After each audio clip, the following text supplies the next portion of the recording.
আমরা কোন দেশে বাস করি, যে দেশে মা বোনের ইজ্জতের কোনো দাম নেই? মা বোনের বাইরে বেরোইতে পারে না, ভয়ে আতঙ্কে কখন কি হয়ে যায়। আমরা কোন দেশে বাস করি? এদের কি বিচার হবে না? ধর্ষণকারীর কি বিচার হবে না?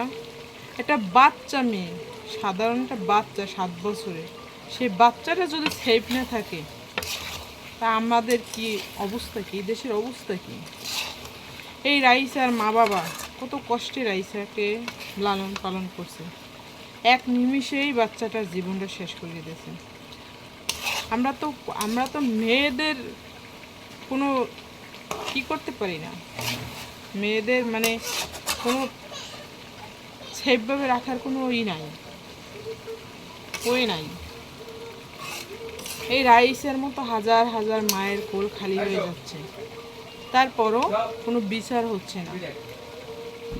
এই ধর্ষণকারী কারা? ধর্ষণকারীদের বিচার হোক, ধর্ষণের এমন বিচার হোক যাতে আর কখনো কোনো মায়ের কোল খালি না হয়।